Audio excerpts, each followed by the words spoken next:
con Dios. Tenía un pueblo hermoso. La miel y la leche fluían. Era una potencia. Amén. A los enemigos les daba miedo atacar a Israel. Aunque era un pueblo pequeño, le tenían miedo a atacar a Israel, porque sabían que Dios estaba ahí. Y que si Dios estaba ahí, no había quien derrotara a Israel. Como ahora, en estos tiempos, no hay nadie en quien derrote a Israel, a pesar de su situación espiritual. ¿Por qué permitimos que Dios trabaje después en nosotros, habiendo, hermanos, Dios héchonos más grandes, más mejores personas, más mejores ministros? ¿Por qué regresarnos al pecado en vez de regresarnos a Dios? Amén. Dios utilizó a Moisés. Por fin, después de 400 años, Dios se acuerda de Israel, de su pueblo escogido, de su pueblo amado, de su pueblo que estaba cautivo por desobediencia e idolatría. Y el enemigo se presenta a la manera de Egipto, con ese rostro, y no les permiten la pasada. Les dicen no, no, no. Y el pueblo de Israel les dice: pero es que nosotros tenemos unas tierras que Dios nos ha heredado en otra parte, al otro lado del mar. Tenemos que llegar hasta allá.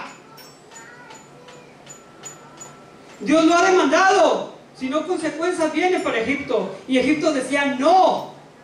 No, el enemigo siempre va a decir no. Las situaciones, hermanos, las cosas en las que estamos enredados, siempre van a decir que no. Van a acortar nuestro camino. ¿Cuántos quisieran que su camino se acorte? O esté en redondeles. Uy, hermano, yo cuando ando aquí por la ciudad de Kitchen, en el carro, hermano, hermano, los redondeles. Hermano, me distraen, digo, otra vez, no es calle derecha, es un redondel. Me tengo que regresar a la calle principal. Digo, un redondel, me da coraje. Y llego a la calle principal, ahorita sí parece. Es otro redondel, pero no un redondel así como el otro, sino que la calle va y da y regresa a la misma calle. Pérdida de tiempo y de gasolina, digo yo.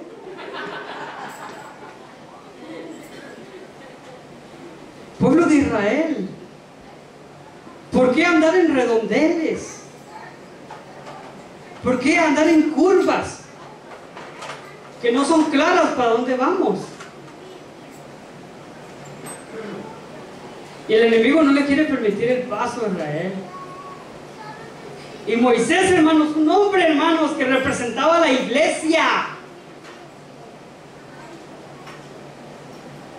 decía: pero es que Dios va a hacer algo grande en Egipto. Por favor, sean conscientes, recapaciten. Dios va a destruir Egipto. Y el enemigo decía no. ¿Y saben por qué decían no, hermanos? Porque no eran entendidos. No era gente de Dios. Nosotros, hermanos, la gente de Dios, debemos de ser entendidos. Cuando Dios nos dice, hermanos, sí, y cuando Dios nos dice no. Y hermanos, el enemigo ese de Egipto es derrotado. Pero más enfrente, hermanos, un enemigo se levantaba. Un enemigo que se llamaba la idolatría. Se levantaba. Era como las víboras, así.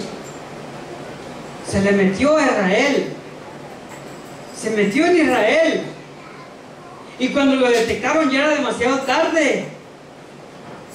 Ya Dios, hermanos, estaba en contra de ese nuevo enemigo. Y hermanos, Dios los tuvo en redondeles. Amén. En curvas, sin una dirección fija. Hasta que Dios, hermanos, sacó a la iglesia de ahí. Lo sacó a Israel, hermanos, de la opresión de Egipto. Amén. Lo cruzó por el Mar Rojo, lo sacó de la idolatría y lo hizo un pueblo que se llama hasta el día de hoy Israel. Amén. Y hermanos, las tácticas y todo aquello que utilizaron los enemigos de Dios, hermanos, Dios utilizó sus mismas artimañas para la destrucción de ellos mismos. Amén. Y quiero decirle, hermanos, que nuestro caminar es largo. Quiero decirle que es largo. Amén. Es largo. Amén. De Babilonia a Israel, hermanos, había que cruzar bastantes pueblos. Había, hermanos, que cruzar toda Babilonia, toda Asiria. Había que cruzar, hermanos, todos Samaria para llegar a Israel. Entonces, hermanos, tendría que haber mucha guerra, mucho pleito, mucha destrucción. Amén. Y Dios nos dice a nosotros, hermanos, que nosotros, hermanos, tenemos el poder para hollar escorpiones y serpientes, para pasar, hermanos, por todo tipo de terreno. Amén. Hacia nuestra conquista. Amén. Y Dios utiliza a Moisés, hermanos, para sacar a Israel de la opresión de Egipto. Y dice el 26: y levantará Jehová de los ejércitos azote contra él como en la matanza de Madián en la peña de Oreb, y alzará su vara sobre el mar como lo hizo por la vía de Egipto. Amén. ¿Cuántos somos en la iglesia? ¿Tenemos toda la unción? ¿Podemos conquistar? Podemos conquistar. Y hermanos, Dios levanta a un hombre como Gedeón, un guía de la iglesia, así como un pastor. Usted ha visto, hermanos, los documentales de los pastores, cómo guían al rebaño hacia las montañas, hacia los apriscos, cómo no los dejan que se suban a la carretera. ¿Cómo no dejan, hermanos, estos pastores, cómo no dejan que una de sus ovejas se desvíe o se pierda? Así espera, hermanos, que sea la iglesia, como un solo pueblo, como un solo remanente, como un solo rebaño, con una misma dirección, con una misma unción. Amén. Dios, hermanos, Dios apartará las ovejas de los cabros.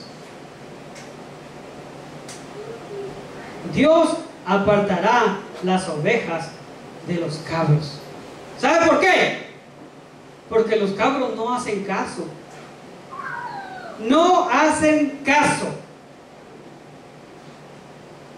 Si hay un pino, son capaces de subirse a ese pino para comer hasta la última ramita que hay en ese pino. No hacen caso, se desvían, rompen los cercos. Amén. Y hermanos, en el pueblo de Israel había más cabros que ovejas.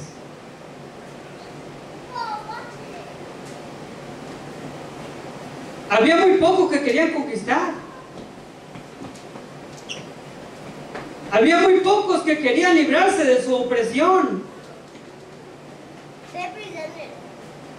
Y hermanos, Gedeón, un líder, representante de la iglesia, se levanta y dice: conquistaremos a nuestros enemigos para librar a Israel opresores.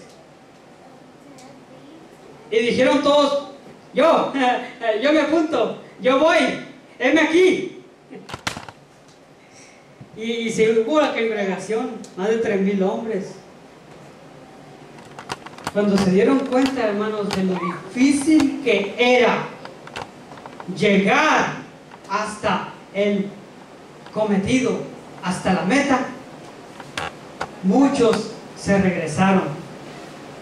Solamente el 10% de esa congregación dijo verdaderamente, yo quiero llegar hasta esa meta. Y hermanos, Dios le concedió a Gedeón hombres de valor, hombres de unción, hombres de guerra y hombres valientes. Y es que se necesita ser valiente, hermanos, para salir y conquistar. Se necesita ser valiente. Además, quiero decirle, se necesita ser violento.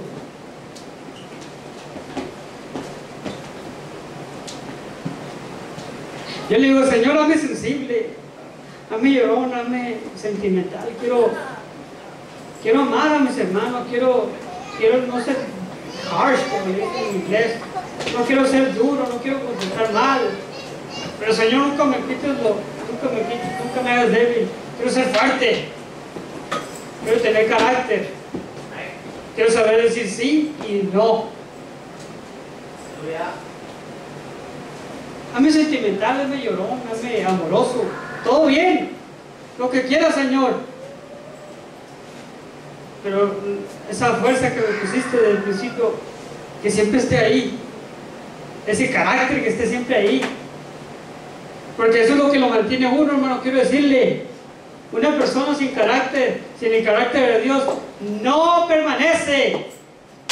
Es inconstante en todos sus caminos. Palabra de Dios. Y hermanos, Gedeón necesitaba hombres así.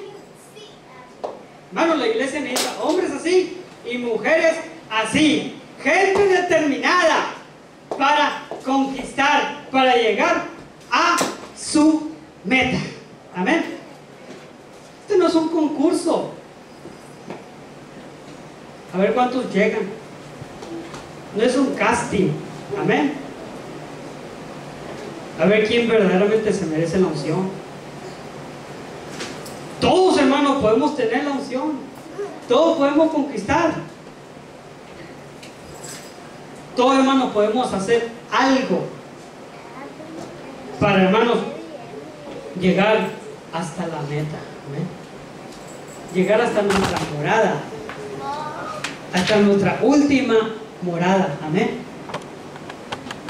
Y dice, hermanos, el 27: acontecerá en aquel tiempo que su carga será quitada de tu hombro y su yugo de tu cerviz, y el yugo se pudrirá a causa de la unción. Hermanos, la unción se abre paso, hermanos, hacia el regreso. Quiero decirle, la unción, lo que sentimos anoche, lo que hemos sentido todos esos momentos de avivamiento, hermano, quiero decirle que rompe los yugos, rompe las cadenas. Amén. Quita nuestro azote. ¿Cuál es nuestro azote? ¿Qué es lo que todavía nos mantiene en cautiverio? ¿Qué es lo que no nos deja llegar hacia la meta? ¿O qué es lo que no nos permite estar en la presencia de Dios? ¿Qué es lo que nos cohíbe? ¿Qué es lo que nos hace estar atrás y no adelante? Solo Dios lo sabe, ¿eh? Solo Dios lo sabe, ¿verdad? Pero, hermanos, quiero decirle que la palabra de Dios dice que el yugo se pudre a causa de la unción. Amén. causa de la unción. Usted sabe, hermanos, que el libro de Pedro dice que nosotros somos linaje escogido, real sacerdocio, nación santa, pueblo adquirido por Dios. O sea, que nosotros somos levitas y sacerdotes. Y un levita y un sacerdote sin unción no lo es. No lo es.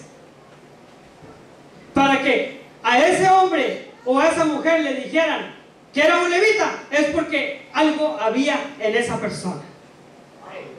Para que dijeran que era un sacerdote, en esa persona había algo especial de Dios. Y quiero decirle, hermanos, que un pueblo que se quiere regresar a Israel sin levitas y sacerdotes no puede regresar. El arca del pacto, el arca de Jehová, para que pudiera regresar a su lugar original, tendría que haber sido cargada por sacerdotes y guiada por levitas santos.